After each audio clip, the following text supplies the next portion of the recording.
Prends-en les morceaux les uns après les autres, sans recourir au sort. Car le sang qu'elle a versé est au milieu d'elle. Elle l'a mis sur le roc nu. Elle ne l'a pas répandu sur la terre pour le couvrir de poussière. Afin de montrer ma fureur, afin de me venger, j'ai répandu son sang sur le roc nu, pour qu'il ne fût pas couvert. C'est pourquoi ainsi parle le Seigneur, l'Éternel. Malheur à la ville sanguinaire. Moi aussi je veux faire un grand bûcher. Entasse le bois, allume le feu, cuis bien la chair, assaisonne-la, et que les os soient brûlés.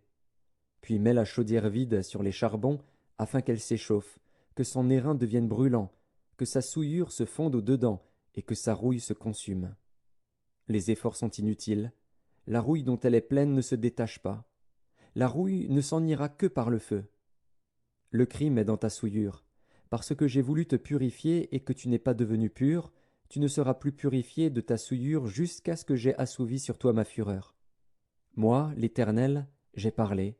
Cela arrivera, et je l'exécuterai. Je ne reculerai pas, et je n'aurai ni pitié ni repentir.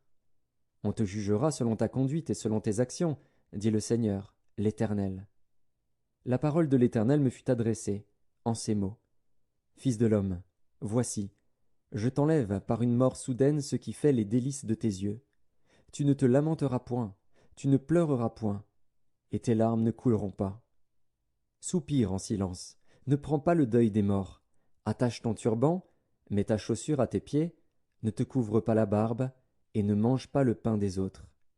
J'avais parlé au peuple le matin, et ma femme mourut le soir. Le lendemain matin, je fis ce qui m'avait été ordonné. Le peuple me dit, ne nous expliqueras-tu pas ce que signifie pour nous ce que tu fais? Je leur répondis, la parole de l'Éternel m'a été adressée en ces mots. Dis à la maison d'Israël, ainsi parle le Seigneur, l'Éternel.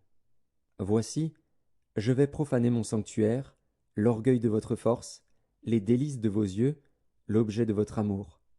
Et vos fils et vos filles que vous avez laissés tomberont par l'épée. Vous ferez alors comme j'ai fait. Vous ne vous couvrirez pas la barbe, vous ne mangerez pas le pain des autres. Vous aurez vos turbans sur la tête et vos chaussures aux pieds.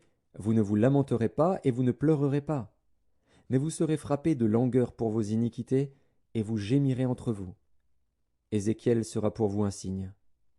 Vous ferez entièrement comme il a fait. Et quand ces choses arriveront, vous saurez que je suis le Seigneur, l'Éternel. Et toi, fils de l'homme, le jour où je leur enlèverai ce qui fait leur force, leur joie et leur gloire, les délices de leurs yeux et l'objet de leur amour, leurs fils et leurs filles, ce jour-là un fuyard viendra vers toi pour l'annoncer à tes oreilles. En ce jour, ta bouche s'ouvrira avec le fuyard, et tu parleras, tu ne seras plus muet. Tu seras pour eux un signe, et ils sauront que je suis l'Éternel. Ézéchiel, chapitre 25.